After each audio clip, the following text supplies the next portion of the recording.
Daxili İşlər Nazirliyi Kibercinayətkarlıqla Mübarizə Baş İdarəsi bank və bank olmayan bir neçə kredit təşkilatının rəsmi səhifələrinin oxşarını yaradaraq sosial mediada elanlar yerləşdirib aşağı faizli kreditlər təklif edən haker şəbəkəsinə qarşı əməliyyat keçirib.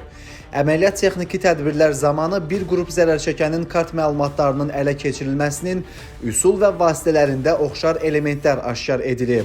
Tədbirlərin davamı olaraq 500-ə yaxın şəxsə qarşı qabaqcadan əlbir olaraq kiberdələduzluqlar etməkdə şübhəli bilinən 23 yaşlı Kənan Qasımov və 30 yaşlı İmam İşməmmədov saxlanılıblar.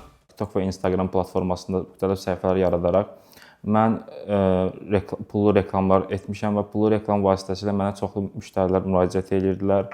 Kənan Qasımovla birlikdə bank və bank olmayan kredit təşkilatının bənzər phishing saytlar yaratmışdıq və müştəri cəlb edirdik ki, oradan güya krediti əldə edəcəklər.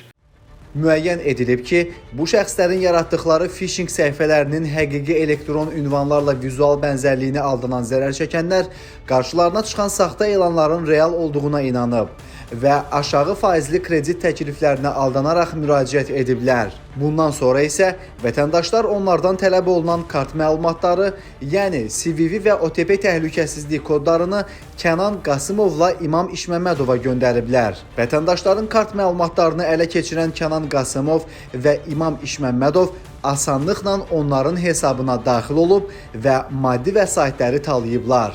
Onlar izi itirmək məqsədi ilə həmin pulları qanunsuz onlayn kazino oyunlarına və müxtəlif hesablara köçürərək nağdlaşdırıblar. Saxlanılan şəxslər ilkin ifadələrində indiyə qədər bu yolla 400 min manata yaxın maddi vəsaiti ələ keçirdiklərini bildiriblər. Phishing linki təqdim edirdim. Həmin linkə daxil olub öz kart məlumatlarının 16 rəqəmini, CV-sini və bitmə tarixini daxil edirdilər. Bu yolla 500 nəfər vətəndaşı və 400 min manat pulu mənimsəmişəm. Kartda olan vəsaiti çəkib kazinoya yuyulmaq üçün vururduq. Bu yolla yüzlərcə insanları aldadıb pullarını oğramışıq. Faktla bağlı baş idarədə cinayət işi başlanılıb. Kənan Qasımov və İmam İşməmmədov cinayət məsuliyyətinə cəlb olunaraq barələrində məhkəmənin qərarı ilə həbs qəti imkan tədbiri seçilib.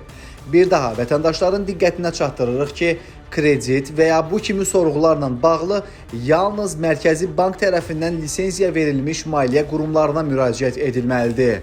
Həmçinin şübhəli şəxslərə, səhifələrə və linklərə daxil olaraq kart məlumatları göndərilməməli, risk ehtimalı olan hallarla qarşılaşdıqda isə dərhal bu barədə polisə məlumat verilməlidir. Unutmaq olmaz ki, maddi təhlükəsizlik ilk növbədə fərdi məsuliyyət və ehtiyatlı davranışdan asılıdır.